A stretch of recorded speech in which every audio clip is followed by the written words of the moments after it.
Hello दोस्तों, एक बार फिर से स्वागत है आपका आरंभ स्टडी पॉइंट में। आज हम पढ़ेंगे क्लास 8 हिस्ट्री का 10वां अध्याय स्वतंत्रता के बाद। ये आपका अंतिम अध्याय है क्लास 8 का हिस्ट्री का। ये भी बहुत ही इंपॉर्टेंट चैप्टर है। इसमें आपको स्वतंत्र भारत के बारे में आपको पढ़ने को मिलेगा। एक नया जो राष्ट्र है उसके बारे में आपको पढ़ने को मिलेगा। यहाँ पर भारत और पाकिस्तान के दो टुकड़े हुए और पाकिस्तान की हालत क्या हुई और भारत की जो स्थिति कैसी रही, इसके बारे में आपको पढ़ने को मिलेगा। यहाँ पर आपको नए राष्ट्र की कैसे जो है रूप, कैसी उसकी दशा, कैसे वो आगे बढ़ा, कैसी उसकी जो है जो उन्नति होती है, कैसे किस किस परिस्थिति में वो जूझता है, ये सब भी आपको देखने को इसमें मिलेगा। तो चलिए इसको हम पढ़ते हैं। नया राष्ट्र और एक नया और खंडित राष्ट्र। एक नया और खंडित राष्ट्र। अगस्त 1947 में जब भारत आज़ाद हुआ तो उसके सामने एक नई एक बड़ी चुनौतियाँ थीं। बंटवारे की वजह से 80 लाख शरणार्थी पाकिस्तान से भारत आ गए थे और 80 लाख शरणार्थी पाकिस्तान से भारत आ चुके थे। इन लोगों के लिए रहने का इंतजाम करना और उन्हें रोजगार देना जरूरी था। इसके बाद रियासतों की समस्याएं थीं।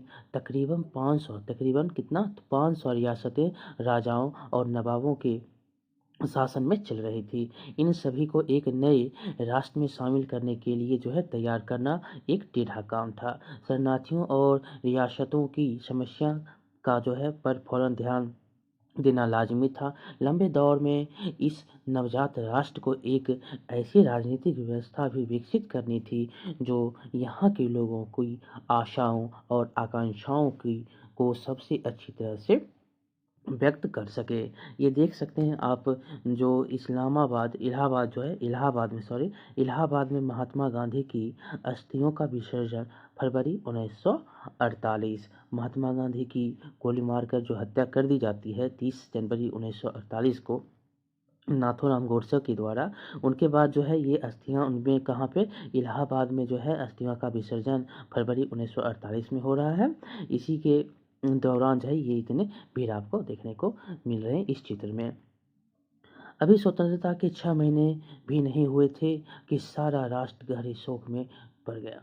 30 जनवरी 1948 को कट्टर विचारों वाले नाथूराम गोडसे ने महात्मा गांधी की हत्या कर दी। ये भी क्वेश्चन पूछा गया है, कब उनकी मृत्यु होती है और कब उनकी हत्या होती है और किनके द्वारा की जाती है। 30 जनवरी 1948 को नाथूराम गोडसे के द्वारा महात्मा गांधी की हत्या कर दी गई।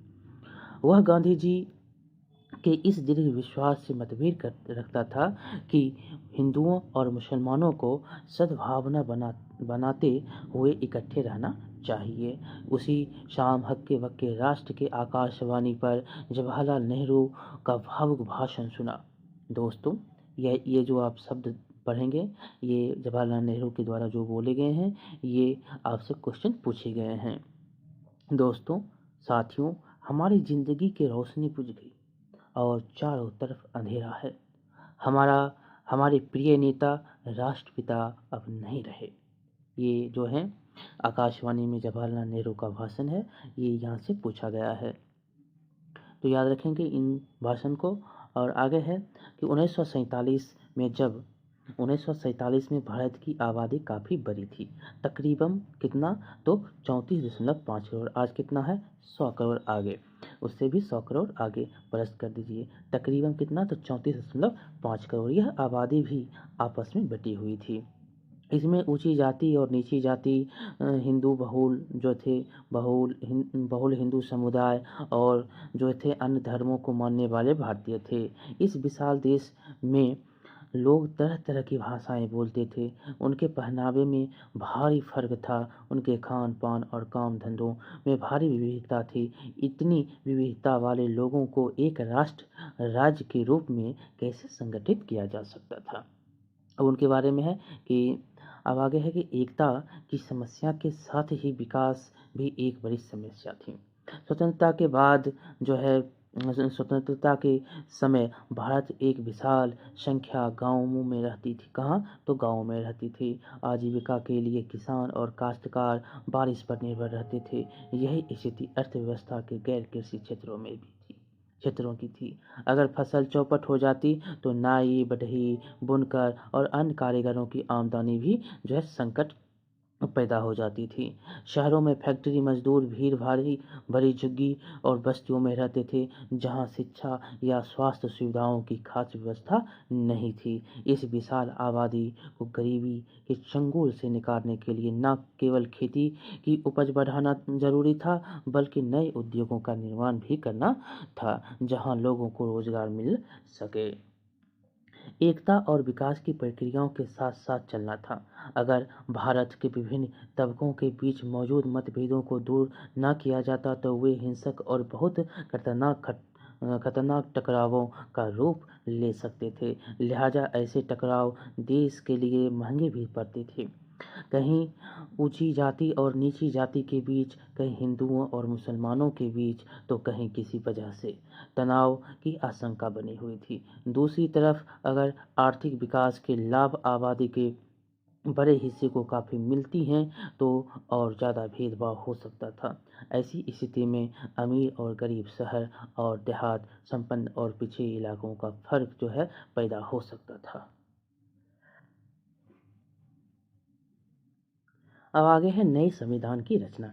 यहाँ से आपको बहुत सारे क्वेश्चन बनते हैं, इसको आपको बहुत बार पढ़ना पड़ेगा क्योंकि यहाँ से बहुत सारे क्वेश्चन आपको देखने को मिलते हैं। दिसंबर 1946 से नवंबर 1949 के बीच तकरीबन कितना तो 300 भारतीयों ने देश के राजनीतिक भविष्य के बारे में लंबा विचार विमर्श किया। 300 भारतीयों, कब से कब? दिसंबर 1946 से नवंबर 1949 तक। यद्यपि इस संविधान सभा की बैठकें नई दिल्ली में आयोजित की गई। ये भी पूछा गया है कहाँ पर आयोजित की गई थी, तो नई दिल्ली में। परंतु इसके सदस्य पूरे देश में फैले हुए थे और वे बहुत सारी राजनीतिक पार्टियों के प्रतिनिधि थे। इन्हीं चर्चाओं के फलस्वरूप भारत का संविधान लिखा गया, जिसे 26 जनवरी 1950 को लागू किया गया। पूछा भी जाता है कि संविधान जो है कब लागू किया गया, तो 26 जनवरी 1950 को। आगे हमारे संविधान की एक खासियत यह थी कि उसमें सार्वभौमिक वयस्क मताधिकार का प्रावधान किया गया था। सार्वभौमिक मताधिकार क्या होता है? सार्वभौमिक वयस्क किसको कहते हैं? तो सभी वयस्क नागरिकों को मत देने का अधिकार, इसी को कहते हैं सार्वभौमिक वयस्क मताधिकार। इसका मतलब यह था कि 21 साल से ज़्यादा उम्र के सभी भारतीयों को प्रांतीय और राष्ट्रीय चुनावों में वोट देने का अधिकार था। याद रखेंगे, ये जो उम्र था 21 वर्ष था, लेकिन उसको घटाकर कब जो है 18 किया गया, तो ये राजीव गांधी की सरकार में 18 वर्ष कर दिया गया था। कब? तो राजीव गांधी की सरकार में। और इस प्रकार जो आप समझ सकते हैं कि 21 वर्ष पूछता भी है, जो उस वर्ष मताधिकार की कितनी उम्र सीमा थी, तो 21 वर्ष थी। यह एक क्रांतिकारी कदम था। इससे पहले कभी भी भारतीयों को खुद अपने नेता चुनने का अधिकार नहीं मिला था। ब्रिटेन और अमेरिका जैसे अन्य देशों की जनता को यह अधिकार टुकड़ों टुकड़ों में ही दिया गया था। यहाँ पर देख सकते हैं एक चित्र के माध्यम से, यहाँ पर संविधान सभा के उद्देश्यों पर जो रोशनी डालने वाले प्रस्ताव को पढ़ते हुए जवाहरलाल नेहरू यहाँ पर आपको दिख रहा है। आगे है कि वहाँ सबसे पहले संपन्न पुरुषों को वोट देने का अधिकार मिला। इसके बाद शिक्षित पुरुषों को भी मताधिकार देने का जो है अधिकार दिया गया। मजदूर पुरुषों को काफ़ी लंबे संघर्ष के बाद जो है अधिकार मिला। महिलाओं को सबसे अंत में अधिकार दिया गया, वह भी लंबे जुझारू संघर्ष के बाद। इसके विपरीत भारत में आज़ादी के कुछ ही समय बाद ये फैसला ले लिया गया था कि देश के सभी स्त्री पुरुष को यह अधिकार दिया जाएगा, भले ही वह अमीर हो या गरीब, पढ़े लिखे हो या अनपढ़ हो, उनको सबको जो है मत देने का अधिकार दे दिया गया। आगे है कि संविधान की दूसरी विशेषता यह थी कि उसमें तमाम जातियों, धर्मों या किसी भी तरह की पृष्ठभूमि से संबंध रखने वाले सभी नागरिकों को कानून की नज़र में एक समान माना गया। भारत के कुछ लोग चाहते थे कि भारत की राजनीतिक व्यवस्था हिंदू आदर्शों पर आधारित हो और भारत को एक हिंदू देश घोषित किया जाए। अपनी बात के समर्थक में उन्होंने पाकिस्तान का उदाहरण दिया, जिसका गठन ही एक खास समुदाय मुसलमानों के हितों की रक्षा के लिए किया गया था। परंतु भारतीय प्रधानमंत्री जवाहरलाल नेहरू का स्पष्ट मत था कि भारत हिंदू पाकिस्तान नहीं बन सकता और ना ही बनना चाहिए। आगे आप पढ़ेंगे कि मुसलमानों के अलावा भारत में सिख और ईसाइयों की भी बड़ी संख्या थी। इसके अलावा फारसी, जैन तथा अन्य धर्मों के लोग भी थे। नए संविधान में इन सभी धर्मों के लोगों को भी वही अधिकार दिए गए जो अधिकार हिंदुओं को दिए गए थे। चाहे सरकारी या निजी क्षेत्र के नौकरियों का सवाल हो या कानून से संबंधित कोई मामला हो, इन सभी समुदायों के लोगों को भी जो है वैसे ही अवसर देने का प्रावधान किया गया जैसे हिंदुओं को दिए जा रहे थे। आगे संविधान की तीसरी विशेषता, दो विशेषताएं हमने पढ़ी। तीसरी विशेषता यह थी कि इसमें समाज के निर्धन और सबसे वंचित तबकों के लिए विशेष सुविधाएं की व्यवस्था की गई थी। भारत के सम्मान और कलंकित करने वाली छुआछूत के चलन को खत्म कर दिया गया।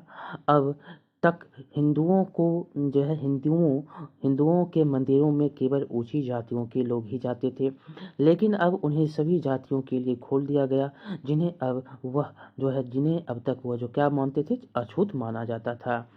अब वे भी मंदिर में जा सकते थे।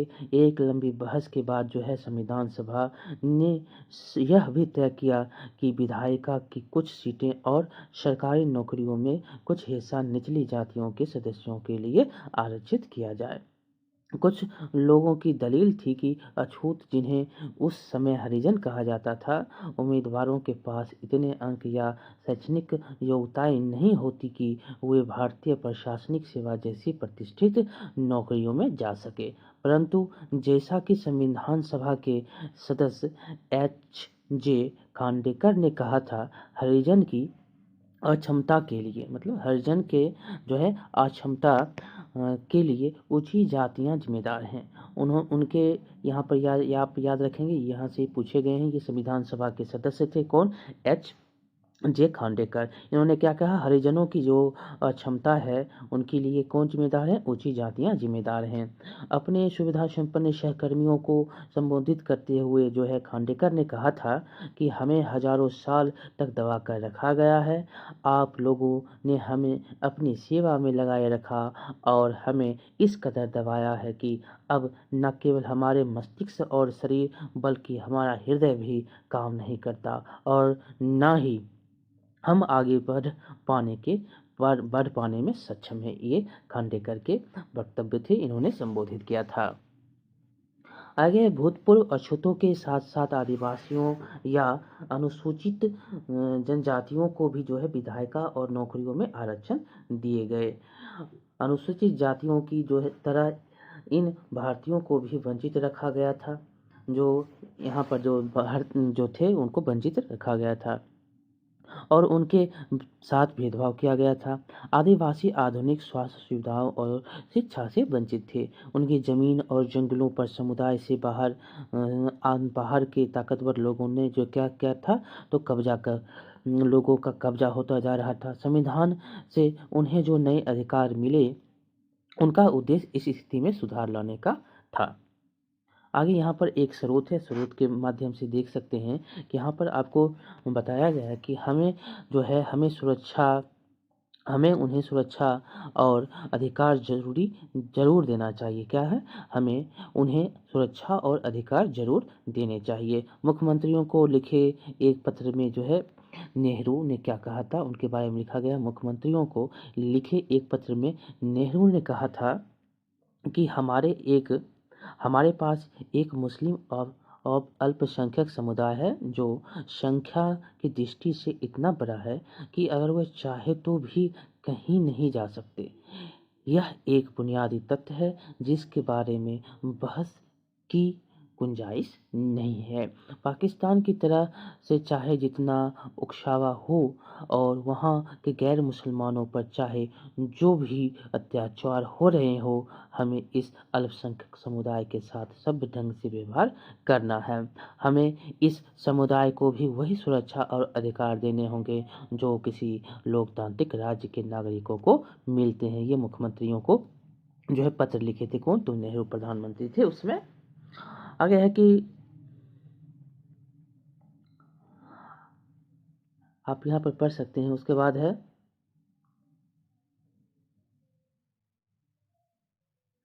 संविधान सभा के सदस्यों ने केंद्र और राज्य सरकारों की जो है शक्तियाँ और अधिकारों के बंटवारे पर भी लंबी चर्चा की। कुछ लोगों का मानना था कि केंद्र के हित सबसे महत्वपूर्ण होने चाहिए। उनका कहना था कि यदि केंद्र मजबूत होगा तो तभी वह पूरी देश की उन्नति के लिए सोचने और योजना बनाने में सक्षम होगा।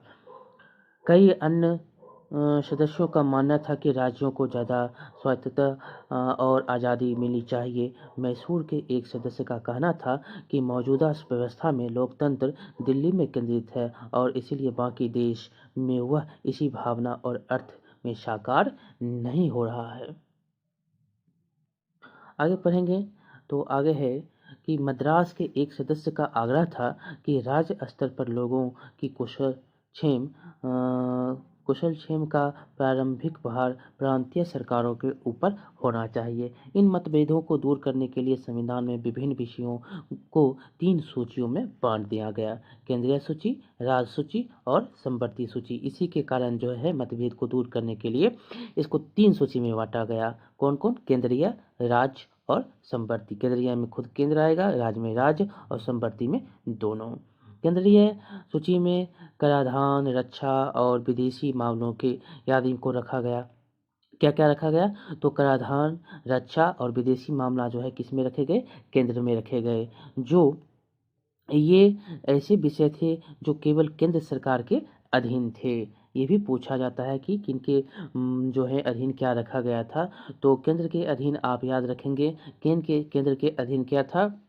तो केंद्र कराधान मतलब कि कर की व्यवस्था, कर जो उनके होंगे वो, और रक्षा और विदेशी, ये जो है मामले कौन? तो केंद्र के अधीन रखा गया। राज्य सूची में शिक्षा और स्वास्थ्य जैसे विषय लिए गए जिनकी जिम्मेदारी मुख्य रूप से राज्य सरकारों के ऊपर थी। लेकिन अब जो है शिक्षा को संवर्ती सूची में डाल दिया गया है। संवर्ती सूची में वन एवं कृषि आदि ऐसे विषयों को रखा गया था। कृषि और वन को जो है संवर्ती में रखा गया था, जिनके बारे में केंद्र और राज्य सरकारें दोनों संयुक्त रूप से फैसला ले सकते थे। यहाँ पर आप देख सकते हैं जो कि बैठक हो रही है। बी आर अम्बेडकर जो है 1956 को, मतलब बी आर अम्बेडकर कब से कब? तो 1891 से 1956 तक उनका कार्यकाल है। और को प्यार से लोग उनको क्या बोलते थे? बाबा साहेब के नाम से पुकारते थे। एक मराठी भाषी दलित परिवार से थे। कौन थे? एक मराठा दलित परिवार से भीमराव अम्बेडकर थे। यहाँ पर आप देख सकते हैं, इनकी तस्वीर यहाँ पर है। इनका जन्म 1891 से लेकर 1956 तक इनकी जो है काल है।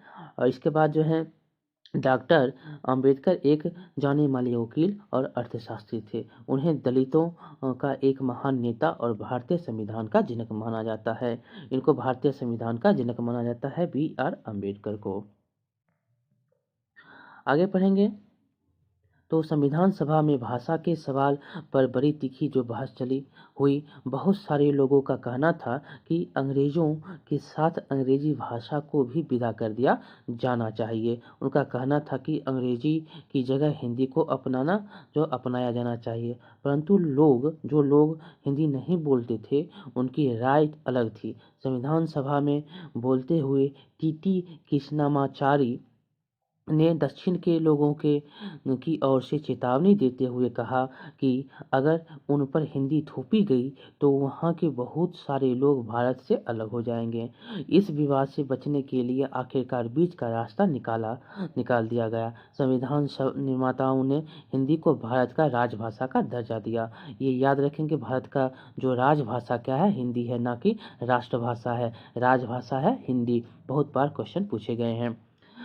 जबकि अदालतों, सेवाओं, विभिन्न राज्यों के बीच संचार आदि के लिए अंग्रेजी के इस्तेमाल का फैसला किया गया। और यहाँ पर अदालत में, सेवाओं में, विभिन्न राज्यों के बीच जो संचार माध्यम होंगे उनमें जो है अंग्रेजी का इस्तेमाल अब करेंगे, इसका फैसला किया गया। आगे है, संविधान की रचना के बहुत सारे भारतीयों ने योगदान दिया। इनमें सबसे महत्वपूर्ण जो है योगदान B.R. अम्बेडकर का था, जो संविधान सभा की प्रारूप समिति के अध्यक्ष थे। ये भी क्वेश्चन पूछे गए हैं, प्रारूप समिति के अध्यक्ष तो B.R. Ambedkar, doctor B.R. Ambedkar, और जिनके नेतृत्व में दस्तावेज को अंतिम रूप दिया गया था। संविधान सभा के सामने अपने आखिरी भाषण में डॉक्टर अंबेडकर ने कहा कि राजनीतिक लोकतंत्र के साथ साथ आर्थिक और सामाजिक लोकतंत्र भी जरूरी है। ये भी याद रखेंगे।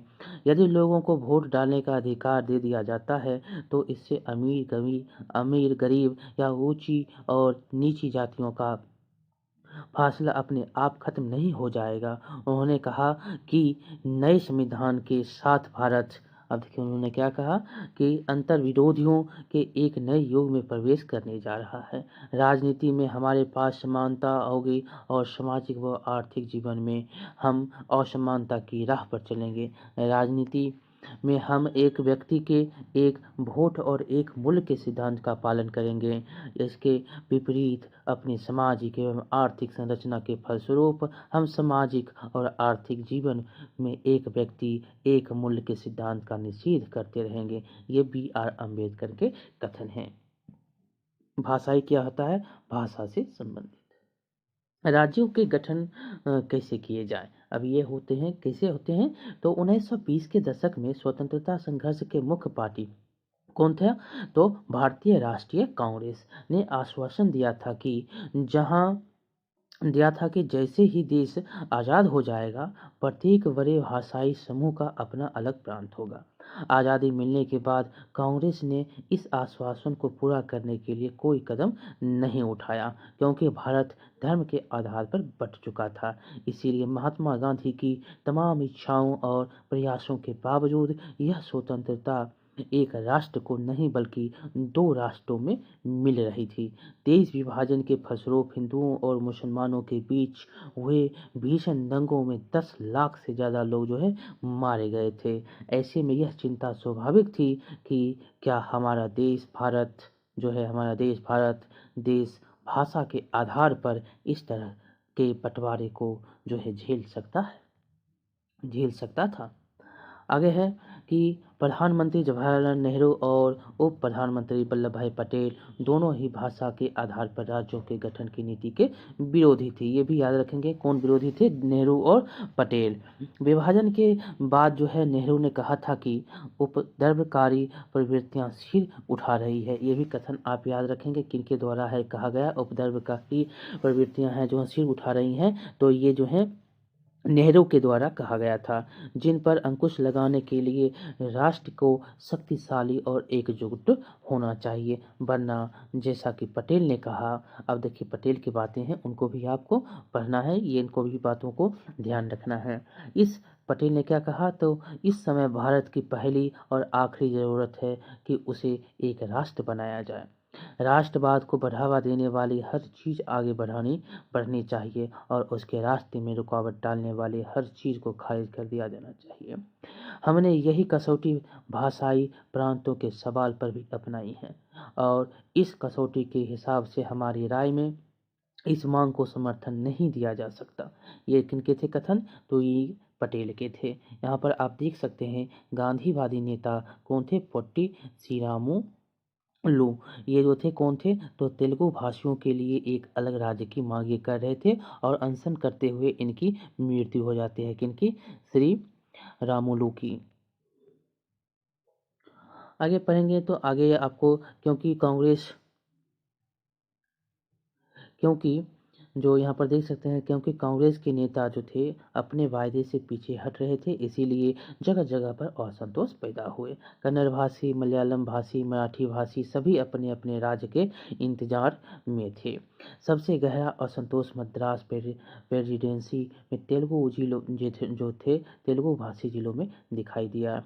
जब 1952 में आम चुनावों में नेहरू वहां चुनाव प्रचार के लिए गए तो लोगों ने उन्हें काले झंडे दिखाए और हमें और हमें आंध्र चाहिए के नारे लगाए। यहाँ पर उन्होंने काले झंडे दिखाए 1952 में और उन्होंने क्या नारा दिया, हमें आंध्र चाहिए। उसी साल अक्टूबर में वयोवृद्ध गांधीवादी पोट्टी श्री रामुलु तेलुगु भाषियों के हितों की रक्षा के लिए आंध्र प्रदेश के गठन की मांग करते हुए भूख हड़ताल पर बैठ गए। जैसे जैसे अनशन आगे बढ़ा, बहुत सारे लोग श्री रामुलु के समर्थन में आगे आने लगे। जगह जगह लोग हड़ताल करने लगे और जुलूस निकालने लगे। 58 दिन, ये भी याद रखेंगे रामुलु की कितनी दिन की अनशन थे। इनके अनशन को याद रखें क्योंकि यहाँ से बहुत सारे क्वेश्चन बनते हैं इनके बारे में। पोटटी श्री रामुलु जो है, रामुलु की देहांत हो जाती है कब, तो 15 दिसंबर 1952 को। 58 दिन के अनशन के बाद जो है श्री रामुलु की देहांत हो गया था। क्यों, तो अनशन के दौरान। ये भी याद रखेंगे, इनके अनशन के बारे में पूछता है कितने दिन के अनशन में थे और उनकी मृत्यु कब होती है, तो 15 दिसंबर 1952 को। जैसा कि एक अखबार ने लिखा था, श्री रामुलु के देहांत की खबर पूरे आंध्र को अस्त व्यस्त कर डाला।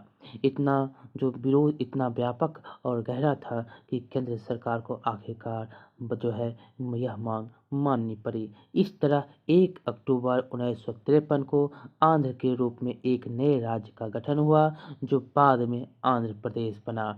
ये आपको याद रखना है कब गठन होता है, तो 1 अक्टूबर 1953 को पहला जो है राज्य का गठन आंध्र के रूप में होता है, जो कि बाद में आंध्र प्रदेश बनता है। डेट याद रखेंगे 1 अक्टूबर 1953। आंध्र की स्थापना के बाद अन्य भाषाई समुदाय भी अपने अपने अलग राज्यों की मांग करने लगे। फलस्वरूप एक राज्य पुनर्गठन आयोग का गठन किया गया। उसके बाद जो है एक राज्य पुनर्गठन का आयोग का गठन किया गया, जिसने 1956 में अपनी रिपोर्ट सरकार को सौंप दी। आयोग ने सुझाव दिया कि असमिया, बंगाल, उड़िया, तमिल, मलयालम, कन्नड़, तेलुगु भाषाओं के लिए अलग अलग प्रांतों का गठन करने के उद्देश्य से जिलों और प्रांतों की सीमा को पुनः तय किया जाए। उत्तर भारत के विशाल हिंदी भाषी क्षेत्र को बांटकर कई राज्य बना दिए गए। कुछ समय बाद 1960 में बम्बई प्रांत को मराठी और गुजराती भाषी 2 राज्यों में बांट दिया गया। यहाँ पर मराठा और बम्बई को गुजराती भाषी जो थे उनको 2 भागों में बांट दिया गया। जो ये बम्बई प्रांत था उनको 2 भागों में बांटा गया, एक मराठी और एक गुजराती। एक मुंबई बन गया, एक गुजरात बन गया। और 1966 में पंजाब का विभाजन हुआ। और 1966 में कब, तो 1966 में पंजाब का विभाजन होता है और हरियाणा को अलग राज्य के रूप में मान्यता दी गई। और यहाँ पर याद रखेंगे पंजाब का विभाजन कब होता है, तो 1966 में। इससे 2 निकलते हैं, पंजाब और हरियाणा। पंजाब में पंजाबी भाषियों जिसमें से ज़्यादातर सिख थे और हरियाणा में हरियाणवी या हिंदी बोलने वाले बहुतायत जो लोग थे वो थे। अब देख सकते हैं यहाँ भारत राज्य का गठन होता है भाषा के क्षेत्र में, तो 1947 के प्रांत और रियासतें जो देख सकते हैं, ये रियासतें और ब्रिटिश भारत। यहाँ पर देख सकते हैं ये सब जो हैं ये क्या है, ब्रिटिश भारत है। ये रियासतें हैं, ये जो देख रहे हैं ये क्या है, रियासतें हैं। इसमें हैदराबाद, मैसूर, यहाँ पर आप देख सकते हैं बलूचिस्तान के राज्य हो गए, ऊपर में जम्मू कश्मीर हो गया, पंजाब राज्य कुछ है, यहाँ पर भूटान है, पूर्वी भारत है। ये सब क्या थे, ये सब रियासतें थे। और अंग्रेज़ों के द्वारा जो शासित मद्रास, सिलोन, यहाँ पर सिंध, पंजाब, यहाँ पर बनारस, केंद्रीय प्रांत, ये सब जो असम, ये सब किसके शासन में था, तो ब्रिटिश भारत के शासन में था। यहाँ पर एक चित्र और है, उसके बाद 1 नवंबर 1956 से पहले भारतीय राज्य। ये चित्र के माध्यम से आप समझ सकते हैं भूतपूर्व रियासतें। ये जो भूतपूर्व रियासतें थे, राजस्थान, मेवाड़, जम्मू कश्मीर, कच्छ, सौराष्ट्र, हैदराबाद, मैसूर, ये सब क्या थे, भूतपूर्व रियासतें। अन्य राज्य कौन थे, बिहार, उड़ीसा, मध्य प्रदेश, असम, उत्तर प्रदेश, दिल्ली, उत्तर पूर्वी जो यहाँ पर देख सकते हैं हिमाचल प्रदेश, पंजाब, ये सब क्या थे? तो अन्य राज्य थे। आगे है कि जब रियासतों के शासक भारत अथवा पाकिस्तान से जुड़ने के लिए मान गए या फिर हरा दिए गए तो उनकी रियासतें खत्म हो गई, परंतु 31 अक्टूबर 1956 तक कई ऐसी रियासतों को प्रशासनिक इकाइयों के रूप में बनाए रखा गया। इसीलिए 1948 से 31 अक्टूबर 1956 की कालावधि के लिए इन्हें भूतपूर्व रियासत कहा गया है। इनको जो है 47 से 56 जो है तक इनको भूतपूर्व रियासत कहा गया है। यहाँ पर एक चित्र और है, इस चित्र के माध्यम से आप समझ सकते हैं, जो यहाँ पर आप समझ सकते हैं ये पूरे भारत के जो नक्शे आपको दिखाई दे रहे हैं ये, और यहाँ पर पाकिस्तान, अफगानिस्तान, ये भारत के पूर्ण रूप से 1975 में ये भारतीय राज्य है, जो कि इस प्रकार से ये बांग्लादेश बन जाता है, इधर नेपाल है, इधर सिक्किम है, चीन है, अफगानिस्तान, चीन, पाकिस्तान, सोवियत संघ ऊपर में है, इधर ईरान है, ये बर्मा है, मिजोरम, यहाँ पर देख सकते हैं मिजोरम, नागालैंड भारत के, यहाँ पर श्रीलंका, ये 1975 में भारतीय राज्य के ये भारतीय नक्शे हैं। आगे है महानदी।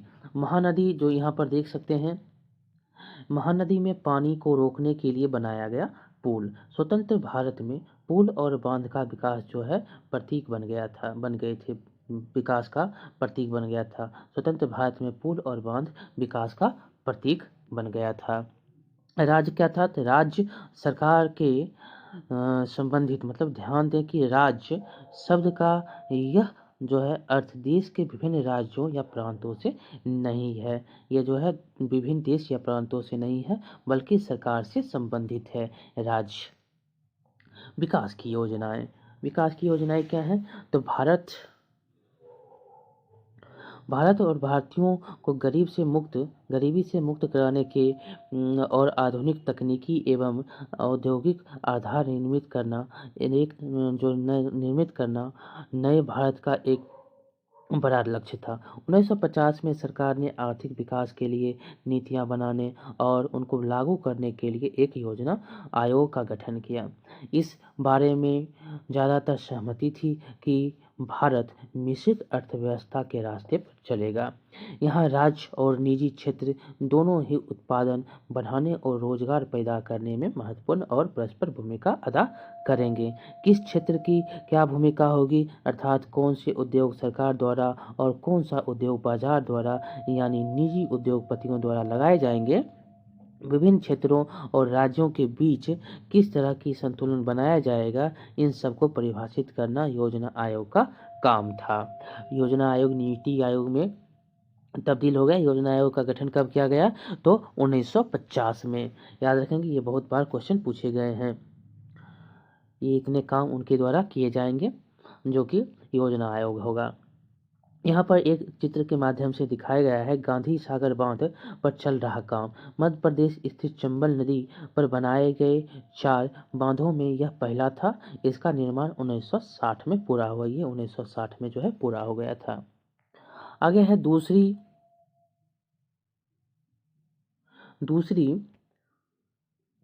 1956 में दूसरी पंचवर्षीय योजना तैयार की गई। दूसरी पंचवर्षीय योजना के बारे में पूछता है कब शुरू हुई है, तो 1956 में। इस योजना में इस्पात जैसे भारी उद्योगों और विशाल बांध परियोजनाओं आदि का जो है सबसे ज़्यादा जोर दिया गया था।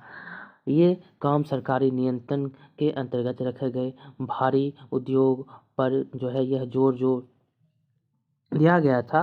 भारी उद्योग पर यह जोर अर्थव्यवस्था की राज नियंत्रण की कोशिश अगले कुछ दशकों तक आर्थिक नीति को प्रभावित करती रही। इस पद्धति के बहुत सारे समर्थक थे और बहुत सारे की इसके समर्थक थे, तो कुछ मुखर विरोधी भी थे इस नीति के 1956 के। कुछ लोगों को लगता था कि इस प्रणाली में खेती पर जो है पर्याप्त जोर नहीं दिया जा रहा है। यहाँ पर देख सकते हैं दूसरा स्रोत है पंचवर्षीय योजनाओं पर नेहरू का विचार। भारतीय प्रधानमंत्री कौन थे? तो नेहरू। प्रधानमंत्री जवाहरलाल नेहरू जो योजना प्रक्रिया के भारी समर्थक थे। उन्होंने विभिन्न राज्यों के मुख्यमंत्रियों के नाम लिखे अपने पत्रों में नियोजन के आदर्शों और उद्देश्यों की व्याख्या की है। 22 नवंबर 1952 को इस पत्र में आप देख सकते हैं उन्होंने क्या लिखा है कि पंचवर्षीय योजना के पीछे भारत की एकता और देश के विभिन्न जन समूहों के विराट आपसी सहयोग की अवधारणा निहित है। हमें यह बात हमेशा याद रखनी चाहिए कि इस प्रक्रिया में सिर्फ सरकारी तंत्र का ही महत्व नहीं होता, बल्कि जनता के उत्साह और सहयोग का महत्व इससे भी ज़्यादा है। हमारे लोगों को एक विशाल उद्यम में समझ, साझेदारी का उत्साह, उन्हें अपने अगले उद्देश्य की और बढ़ते सहयात्री जैसा आपस एहसास होना चाहिए। बेशक योजना बहुत सारे अर्थशास्त्रियों, सांख्यिकी विशेषज्ञों और ऐसे ही दूसरे लोगों की गणनाओं पर आधारित हो सकती हैं और होगी, परंतु केवल आंकड़ों और संख्याओं से हालांकि ये महत्वपूर्ण है कि किसी योजना में जीवन पैदा नहीं करते। आगे है जीवन का एक उच्छ्वास तो कहीं और से आता है। अब यह हमारी जिम्मेदारी है कि ठंडे अक्षरों में लिखी योजना को एक ऐसा जीवंत, गतिशील उद्यम बना दें कि वह लोगों की कल्पनाओं को साकार कर सके। ये नेहरू के द्वारा पत्र लिखा गया था। किनको? तो मुख्यमंत्री को। यहाँ पर देख सकते हैं कि भिलाई इस्पात संयंत्र में जवाहरलाल नेहरू, ये भिलाई में जवाहरलाल नेहरू यहाँ पर इस्पात संयंत्र में है। भिलाई कब बना था? तो 1959 में भिलाई स्थित इस्पात कारखाने की स्थापना 1959 में तत्कालिक सोवियत संघ की सहायता से की गई थी। याद रखेंगे, ये भी क्वेश्चन पूछा गया है कि किनकी सहायता से भिलाई की स्थापना की गई थी। तो सोवियत संघ की सहायता से। कब? तो 1959 में। छत्तीसगढ़ के पिछड़े ग्रामीण इलाकों में स्थित यह कारखाना आधुनिक भारत के विकास का एक महत्वपूर्ण प्रतीक बन गया था। आगे है कि कुछ लोगों का कहना था कि प्राथमिक शिक्षा की उपेक्षा हो रही है। कुछ अन्य लोगों का मानना था कि आर्थिक नीतियों के कारण पर्यावरण पर पड़ रहे प्रभावों पर उचित ध्यान नहीं दिया गया है। महात्मा गांधी की अनुयायी मीरा बहन ने 1949 में लिखा था, विज्ञान और मशीनरी के द्वारा उसे मानवता को कुछ समय तक भारी फायदा हो सकता है, लेकिन आखिरकार तबाही ही मिलेगी। हमें कुदरत के संतुलन का अध्ययन करके उनके नियमों के हिसाब से अपनी जिंदगी चलानी चाहिए, तभी हम स्वस्थ और नैतिक रूप से सभ्य प्रजाति के रूप में जीवित रह पाएंगे। ये किनका कहना था? तो ये मीरा बहन के द्वारा लिखा गया था। कब? तो 1949 में। अगर एक स्वतंत्र विदेश नीति की चाह, यहाँ पर आप देख सकते हैं संयुक्त राष्ट्र में जवाहरलाल नेहरू और कृष्णा मेनन के साथ, ये कृष्णा मेनन है और ये नेहरू हैं। आगे है कृष्णा मेनन ने 1952 से 1962 के बीच संयुक्त राष्ट्र में भारतीय प्रतिनिधित्व मंत्रिमंडल मंडलों का नेतृत्व किया। कब से कब? तो 1952 से 1962 के बीच कृष्णा मेनन ये संयुक्त राष्ट्र में भारतीय प्रतिनिधि का क्या है? मंडलों का नेतृत्व किए थे। गुट निरपेक्षता की नीति के पक्ष में इन्होंने आवाज उठाई थी। आगे है एक स्वतंत्र विदेश नीति की चाह। जिस समय भारत को आज़ादी मिली तब तक दूसरे विश्व युद्ध की तबाही को कुछ ही समय हुआ था। 1945 में गठित की गई नई अंतर्राष्ट्रीय संस्था संयुक्त राष्ट्र। कब? तो 1945 में इसकी स्थापना होती है, अंतर्राष्ट्रीय संस्था संयुक्त राष्ट्र की। अभी अपने शैशव काल में ही थी और यह अभी कम ही इसका समय हुआ था। 1950 और 60 के दशकों में शीत युद्ध का उदय हुआ। शक्तिशाली देशों के बीच प्रतिद्वंद्विता पैदा हुई और अमेरिका व सोवियत संघ के बीच वैचारिक टकराव गहरे होते गए। फलस्वरूप क्या हुआ? तो फलस्वरूप दोनों देशों ने अपने अपने समर्थक देशों को मिलाकर सैनिक गठबंधन बना लिए। यही समय था जब अपने वैश्विक साम्राज्य ध्वस्त हो रहे थे और बहुत सारे देश स्वतंत्रता प्राप्त कर रहे थे। प्रधानमंत्री जवाहरलाल नेहरू जो नव स्वाधीन भारत के विदेश मंत्री थे, भी थे। उन्होंने इस संदर्भ में स्वतंत्र भारत को विदेश नीति की रूपरेखा तैयार की। गुटनिरपेक्ष आंदोलन उसी विदेश नीति का मूल आधार था। मिस्र यू मिस्र और यूगोस्लाविया, इंडोनेशिया, घाना और भारत के राजनेताओं के नेतृत्व में गुटनिरपेक्ष आंदोलन में दुनिया के देशों ने आह्वान किया कि वे इस दोनों मुख्य सैनिक गठबंधनों में शामिल न हो। परंतु गठबंधनों से दूर रहने की इस नीति का मतलब अलग-थलग या तटस्थ रहना नहीं था। अलग-थलग रहने का मतलब था कि विभिन्न देश अंतर्राष्ट्रीय मामलों से दूर रहे, जबकि भारत जैसे गुटनिरपेक्ष देश तो अमेरिका और सोवियत गठबंधनों के बीच सुलह सफाई में एक अहम भूमिका अदा कर रहे थे। इन देशों ने युद्ध को टालने के प्रयास किए और अक्सर युद्ध के खिलाफ मानवतावादी और नैतिक रवैया अपनाया, परंतु विभिन्न कारणों से भारत सहित बहुत सारे कूटनीतिक देशों को युद्ध का सामना करना पड़ा। आगे 1970 के दशक में बहुत सारे जो है देश गुटनिरपेक्ष आंदोलनों के सदस्य बन चुके थे। यहाँ पर आप जवाहरलाल नेहरू को देख सकते हैं।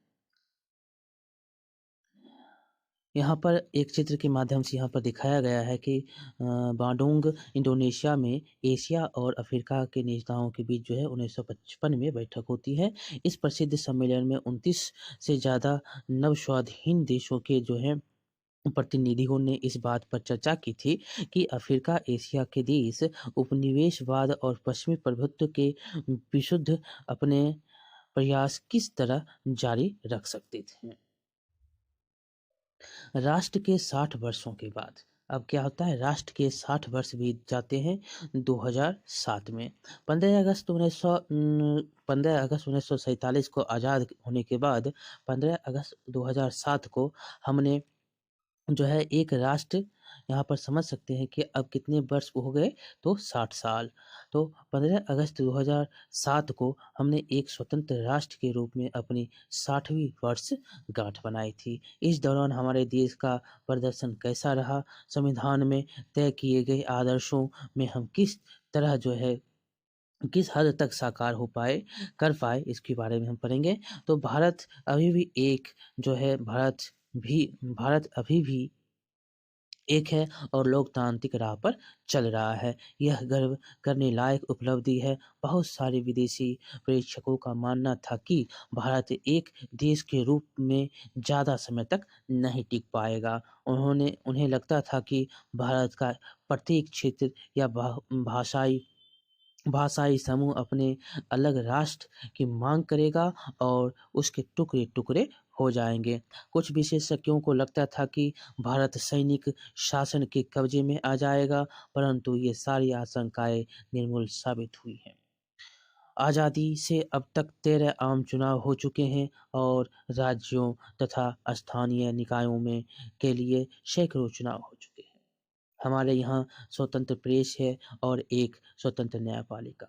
इसके अलावा यहाँ के लोगों की भाषाई विविधता या धार्मिक विविधता भी राष्ट्रीय एकता की राह पर जो है रुकावट नहीं बन पाई है। आगे है, परंतु दूसरी ओर यह भी सच है कि आज भी हमारे देश में गहरे मतभेद बने हुए हैं। संवैधानिक गारंटियों के बावजूद अछूत समुदाय या जिन्हें अब दलित कहा जाता है, आज भी हिंसा और भेदभाव से जूझ रहे हैं। ग्रामीण भारत के बहुत सारे लोगों में अभी भी साझा जल स्रोतों, मंदिरों, मैदानों और अन्य सार्वजनिक स्थानों का इस्तेमाल नहीं कर सकते। संविधान में दिए गए धर्मनिरपेक्ष आदर्शों के बावजूद बहुत सारे राज्यों में विभिन्न धार्मिक समूहों के बीच कई बार टकराव हो चुके हैं और सबसे परेशानी की बात यह है कि इस बीच अमीर और गरीब का फासला लगातार बढ़ता गया है। भारत के कुछ भागों और कुछ समूहों को आर्थिक विकास से अभी जो है भारी फायदा हुआ है। वे आलीशान घरों में रहते हैं, महंगे रेस्टोरेंट से खाना खाते हैं और अपने बच्चों को महंगे निजी स्कूलों में भेजते हैं और विदेशों में छुट्टियां पर बेहिसाब पैसा उड़ाते हैं। दूसरी ओर बहुत सारे जो हैं लोग आज भी गरीबी रेखा से नीचे हैं। शहरी झुग्गी बस्तियों या बंजर देहात में रहने वाले ऐसे बहुत सारे लोग अपने बच्चों को स्कूल भी नहीं भेज पाते। यहाँ पर आप देख सकते हैं, बम्बई स्थित धारावी दुनिया की सबसे बड़ी झुग्गी बस्तियों में एक है। इसके दूर वाले इलाकों में आपको गगनचुंबी इमारतें देखने को मिल सकते हैं, ये जो देख रहे हैं ये। आगे है कि हमारा संविधान कानून की नज़र में सबको बराबर मानता है, लेकिन असली ज़िंदगी कुछ भारतीय औरों के मुकाबले से ज़्यादा बराबर है। स्वतंत्रता के समय तय की गई कसौटियों के हिसाब से देखें तो भारतीय गणतंत्र बहुत बड़ी सफलता का दावा नहीं कर सकता, लेकिन यह भी सच है कि वह विफल नहीं हुआ है। ये भारत के जो भी थे कहानी, भारत की आज़ादी के बाद ये समाप्त होते हैं। आगे है श्रीलंका में क्या हुआ। 1956 में जिस समय भारत में भाषा के आधार पर राज्यों का पुनर्गठन किया गया था, उसी समय श्रीलंका तात्कालिक नाम इसका क्या था? सिलोन था। याद रखेंगे, इसका नाम तात्कालिक नाम सिलोन था, पर अब श्रीलंका है। कि संसद ने एक कानून पारित करके सिंहला भाषा को एक देश की राजभाषा की दर्जा दे दिया। इस कानून के जरिए सिंहला भाषा को सभी सरकारी स्कूलों, कॉलेजों, सरकारी परीक्षाओं, अदालतों को भाषा बना दिया गया। श्रीलंका के उत्तर में रहने वाले तमिल भाषी और अल्पसंख्यकों ने इस नए कानून का विरोध किया। तब क्या हुआ? एक तमिल सांसद ने कहा कि जब आप मुझ से मेरी भाषा छीन लेते हैं, तो आप मेरा सब कुछ मुझसे छीन लेते हैं, एक सांसद ने कहा। और एक और नेता ने चेतावनी दी, आप सीलोन को बांटना चाहते हैं, निश्चित रहिए, मैं आश्वासन देता हूं कि आपको एक विभाजित सीलोन ही मिलेगा। सिंहला भाषी एक विपक्षी सदस्य ने एक कहा था कि अगर सरकार अपना रुख नहीं बदलती है और इस कानून पर अड़ी रहती है, तो इस छोटे से देश में से दो टूटे-फूटे रक्त रंजित देश भी पैदा हो सकते हैं। आगे क्या हुआ श्रीलंका में? तो आगे होता है कि पिछले कई दशकों में श्रीलंका में गृह युद्ध चल रहा है और इसी कारण पैदा हुआ कि वहाँ के तमिल भाषी अल्पसंख्यकों का सिंहला भाषा थोपी जा रही है। और एक अन्य दक्षिण एशियाई देश पाकिस्तान भी इसीलिए दो टुकड़ों में बट गया था, क्योंकि पूर्वी पाकिस्तान में बंगला भाषी लोगों को लगता था कि पाकिस्तान में उनकी भाषा को दबाया जा रहा है। इसके विपरीत भारत एकीकृत राष्ट्र के रूप में कायम रहा, कुछ हद तक इसलिए कि यहाँ बहुत सारी क्षेत्रीय भाषाओं को फलने-फूलने का मौका दिया गया।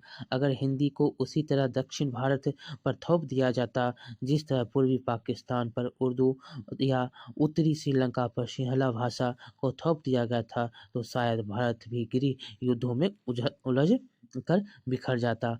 जवाहरलाल नेहरू और सरदार पटेल की आकांक्षा आशंकाओं को निर्मूल साबित करते हुए भाषाई राज्यों ने भारत की एकता के लिए कभी खतरा पैदा नहीं किया, बल्कि उन्होंने एकता को और गहराई दी है। इससे पता चलता है कि जब एक बार अपनी भाषा के दबने का भय खत्म हो जाता है, तो विभिन्न भाषाई समूह एक विशाल राष्ट्र के अंग के रूप में सहज आगे बढ़ने लगते हैं। यहाँ पर उग्रवादी के रूप में श्रीलंका में युद्ध हो रहा है, इसके प्रतीक में ये दिखाया गया है। चलिए, ये चैप्टर आपका खत्म होता है। 8वाँ का जो भी 10 अध्याय थे, हमने पढ़कर खत्म कर दिया, समझ कर खत्म कर दिया है। चलिए आगे मिलते हैं अगली क्लास के अगले अध्याय में। तो बहुत-बहुत धन्यवाद। इसको कैसा लगा आप इसके बारे में बताएँगे, ये अध्याय आपको कैसा लगा? तो चलिए अगले अध्याय में हम मिलते हैं। तो बहुत-बहुत धन्यवाद। अच्छा लगा हो तो लाइक करिए, शेयर करिए और सब्सक्राइब करिए। अगले अध्याय और अगले दिन और अगले जो हिस्ट्री तो ख़त्म हो गया है। अगले जो जैसे ज्योग्राफी होगा, इकोनॉमिक होगा, 9th का, तो हम 9th अभी नहीं ख़त्म करेंगे, पहले हम 8th तक का ही पूरा ख़त्म करेंगे। यहाँ पर हम पूरा समाप्त करते हुए निकलेंगे आगे की ओर। तो चलिए आगे मिलते हैं अगले वीडियो में। बहुत-बहुत धन्यवाद।